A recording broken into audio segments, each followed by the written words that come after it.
Pembelahan dada Nabi SAW dikenali dengan syaqqus sadr atau syar'us sadr. Mengikut sesetengah ulama, ia telah berlaku beberapa kali. Yang pertama, sebelum Isra Mi'raj. Yang kedua, ketika Nabi SAW berada di perkampungan penyusunya Halimah.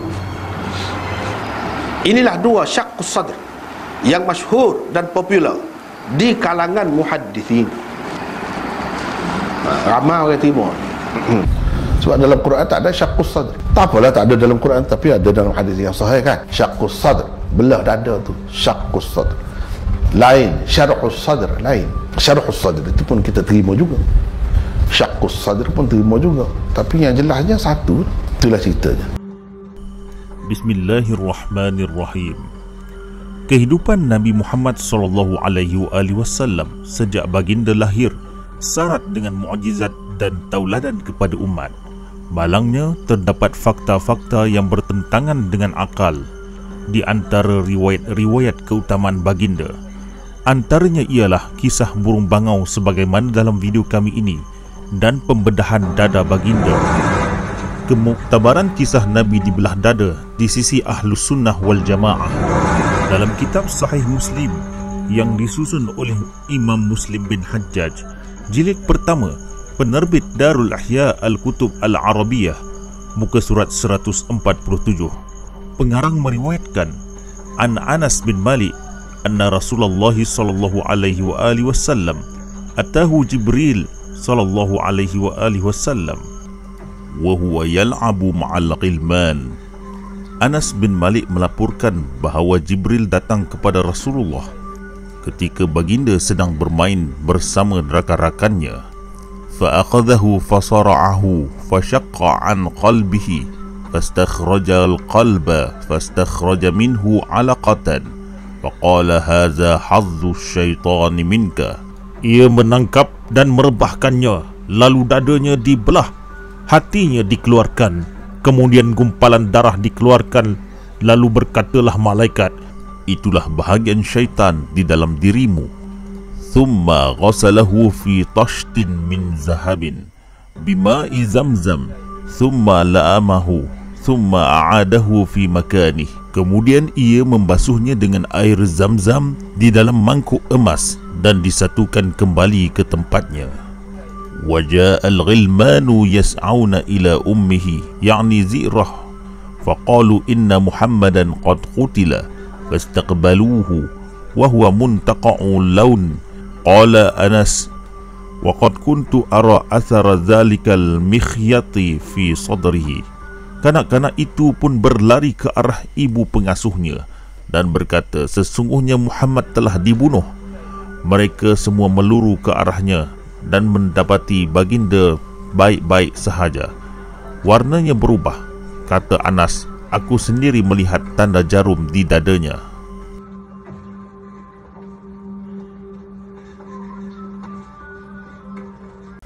Dalam kitab tafsir Ruhul Ma'ani karangan Allamah Al-Alusi, jilid ketiga, penerbit Dar Ihya At-Turas Al-Arabi, Beirut, muka surat 137, pengarang menulis tentang peristiwa tersebut.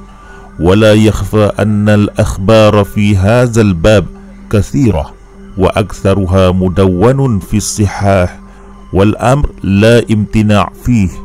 Tidak tersembunyi bahawa cerita-cerita tentang perkara ini ada banyak dan lebih banyak tersusun dalam kitab-kitab sahih.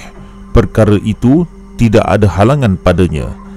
Justru itu, kisah ini adalah mu'tabar di sisi Ahlus Sunnah wal Jamaah. Meskipun demikian, terdapat beberapa ulama yang menolak kisah ini. Antaranya ialah Qadhi Abdul Jabbar.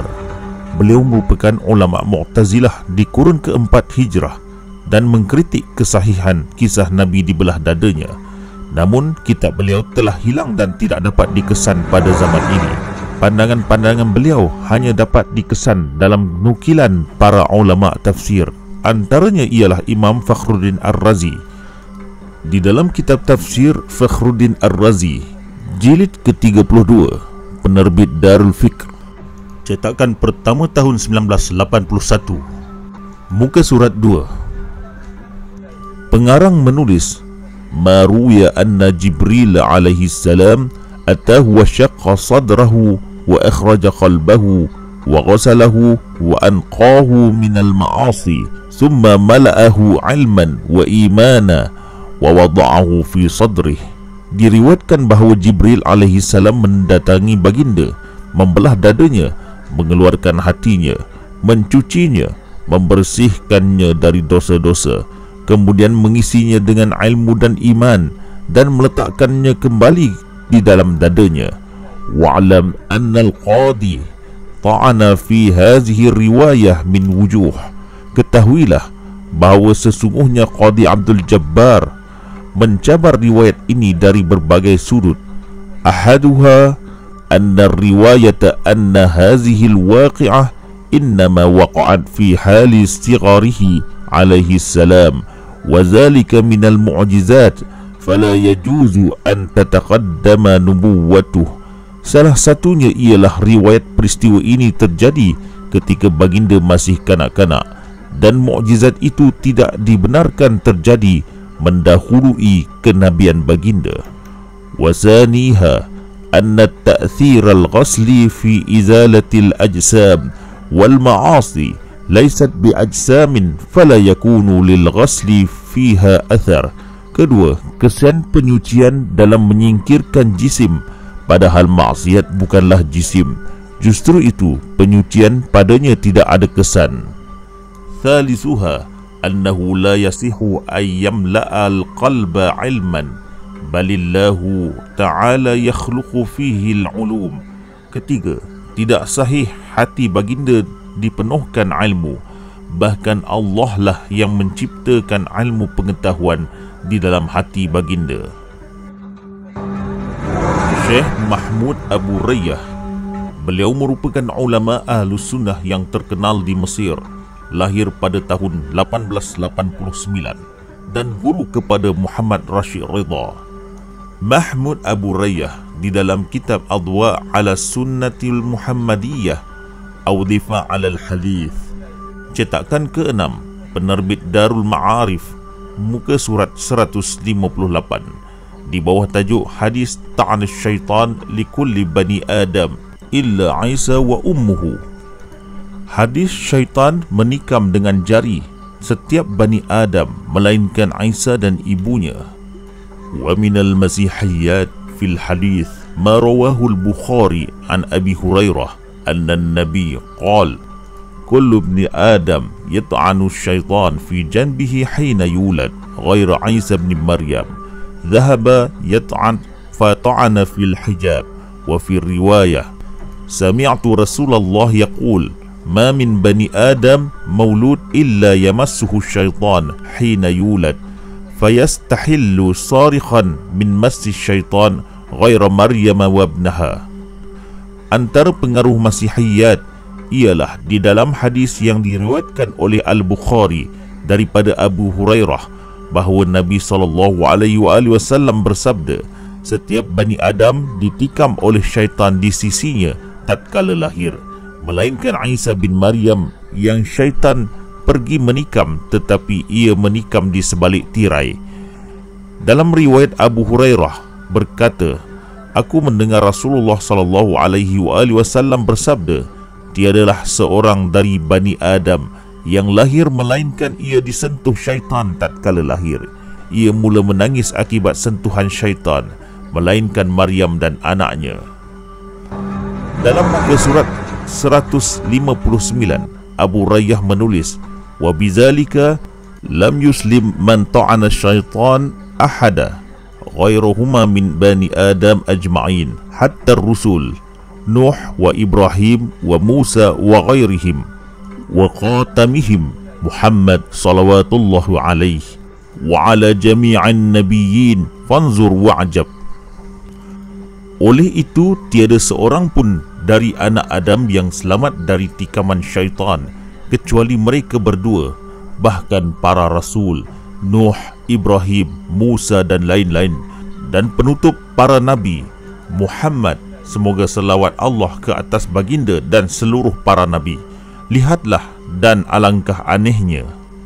Dalam muka surat ke-160, Beliau menulis, wa anna hazihil amaliyatil jarahiyah la tashabbah min ba'dil wujuhil amaliyatil salbi sayyidil masih alaihi salam wa huwa lam yartakib dhanban yastawjib hadha salb wa innama zukiru zalika likay yaghfirallah khati'ata Adam allati ihtamalha wa zurriyatuh min ba'dih ila yaumil qiyamah wa asbahat fi a'naqihim jami'an wa tanassal aqidah al-masihiyah annahu la yazfar bihadzal ghufran illa man yu'min bi'aqidati salb.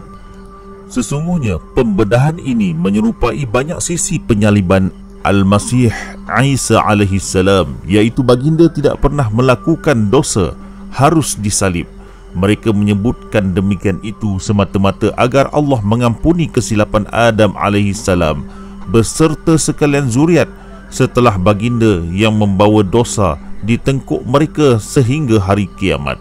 Akidah Kristian mewartakan bahawa pengampunan ini tidak akan berjaya melainkan orang yang beriman dengan akidah penyaliban. Wala in qala al-muslimun li ikhwanihim al-masihiyyin walima la yaghfirullahu li Adam khati'atah bighairi hadhihi al-wasiyyati al-qasiyah allati izhaqat fiha ruh tahirah bari'ah hiya ruh Isa alaihi salam bighairi dhanb. Qila lahum walima lam yakhliqillahu qalba rasulihi allazi istafah kama khalaqa quluba ikhwanihi minal anbiya'i wal mursalin wallahu a'lam haitsu yaj'al risalatah naqiyan minal alaqatil sauda wa hadhish syaitan bighairi hadhihi al-amaliyatil jarahiyah allati tamzuqu fiha sadrahu wa qalbahu miraran adidah. Dan jika seorang muslim berkata kepada saudara-saudara Kristian mereka, mengapakah Tuhan tidak mengampuni dosa Adam dengan cara lain selain daripada cara yang keras ini, di mana jiwa yang suci dan tidak bersalah telah hilang, iaitu jiwa Isa alaihi salam tanpa dosa. Dikatakan kepada mereka, mengapa Allah tidak menciptakan hati Rasulnya yang telah dipilihnya sebagaimana Allah telah menciptakan hati saudara-saudaranya daripada kalangan Rasul-Rasul, dan Allah lebih mengetahui bagaimanakah menyampaikan risalahnya, suci dari gumpalan darah hitam dan pengaruh syaitan. Tanpa pembedahan ini, di mana dada dan jantung baginda dikoyak berkali-kali. Syekh Muhammad Abduh merupakan ulama Ahlus Sunnah di Mesir yang lahir pada tahun 1849. Ustaz Al-Imam Al-Syekh Muhammad Abduh di dalam kitab Tafsir Al-Quran Al-Hakim jilid ketiga, penerbit Matba'ah Al-Manar, Mesir, tahun 1324 Hijrah, muka surat 291. Wal muhaqqaqu 'indana annahu laysa lisyaitani sultanun ala ibadillahil mukhlisin wa khairuhumul anbiya wal mursalun. Dan yang pasti di sisi kami ialah syaitan tidak berkuasa ke atas hamba-hamba Allah yang ikhlas, apalagi yang terbaik di kalangan mereka para nabi dan rasul.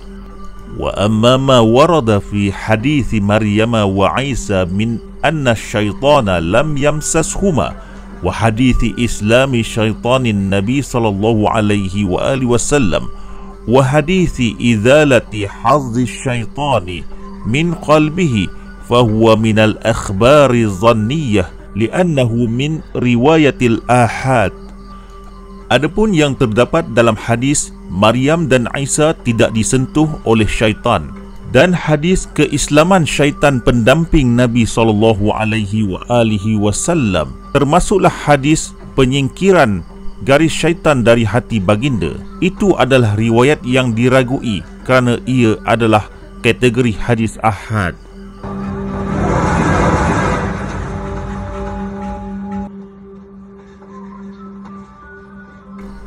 Sebelum ini kita telah melihat pandangan Syekh Mahmud Abi Rayyah yang mengaitkan kisah pembedahan dada Nabi mempunyai banyak persamaan dengan kes penyaliban dalam agama Kristian.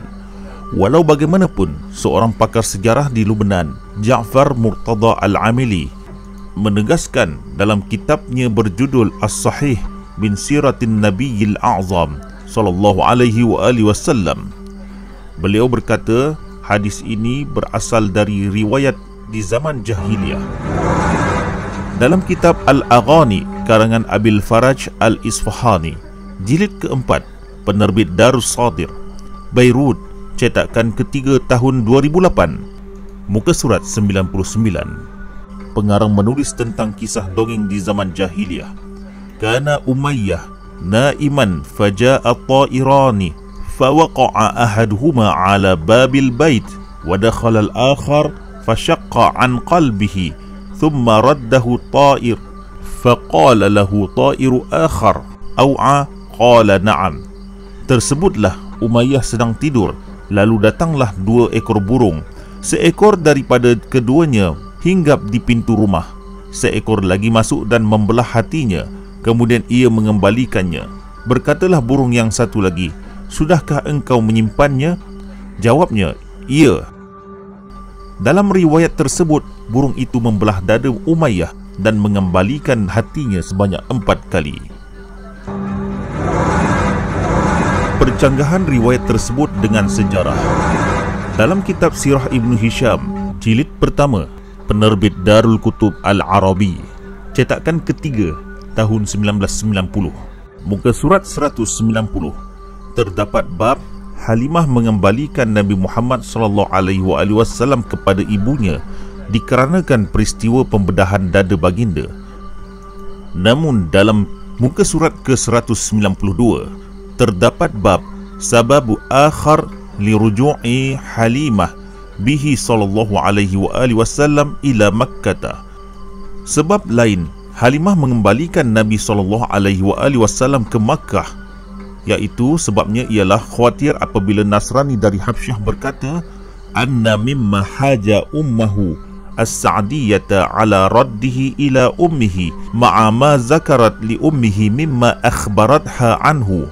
Antara perkara lain yang mendorong ibu pengasuhnya Sa'diyah mengembalikan Nabi Muhammad SAW kepada ibu baginda dengan apa yang diberitahu kepada ibunya Aminah tentang dirinya. Anna nafaran minal Habasyah Nasara ra'auhu ma'aha hina raja'at bihi ba'da fitamihi fanazaru ilaihi wa sa'aluha anhu wa qallabuh. Bahawa sekumpulan orang Nasrani dari Habsyah melihat baginda bersama Halimah ketika dia membawanya kembali setelah menyapihnya, maka mereka memandangnya dan bertanya tentangnya. Thumma qalu laha lana'khuzanna hadzal ghulam falanazhabanna ila malikina wa baladina fa inna hadza ghulamun kainun lahu sya'nun nahnu na'rifu amrah. Kemudian mereka berkata kepadanya, kami akan mengambil anak ini supaya dapat kami membawanya kepada raja kami dan negara kami, dikarenakan kami mengetahui urusan baginya. Justru itu, dalam riwayat pertama ialah Halimah mengembalikan Nabi Muhammad kepada ibunya disebabkan kebimbangan terhadap peristiwa dada baginda dibelah. Namun dalam bab berikutnya dinyatakan sebab lain pula, iaitu kebimbangan terhadap orang Nasrani. Percanggahan riwayat dengan akal. Adakah kisah ini membawa makna bahawa setiap insan yang menjalani pembedahan untuk membuang gumpalan hitam itu akan menjadi seorang soleh dan dermawan? Jika peristiwa ini benar, nescaya para penjenayah yang meringkuk dalam penjara dapat menjadi insan yang bertakwa dengan tindakan membelah dada dan mencuci hati mereka. Adakah gumpalan hitam ini khusus untuk Rasul yang agung sehingga mengecualikan manusia lain? Kenapa bukan orang lain? Mengapakah proses ini diulang-ulang sebanyak 4 kali pada masa yang berbeza? Walaupun selepas beberapa tahun misi Bi'athah dan pada masa perjalanan Isra' Mi'raj khususnya. Dalam kitab Difa' Anis Sunnah karangan Dr. Syekh Muhammad Abu Sahbah, penerbit Maktabah Al-Sunnah, muka surat 89, pengarang menulis, waqad waqa'a dzalika marratan fi sigharihi wa huwa 'inda murdi'atihi as-sayyidah Halimah as-Sa'diyah. Terjadi peristiwa demikian sekali tatkala baginda kecil dan berada bersama pengasuhnya Sayyidah Halimah.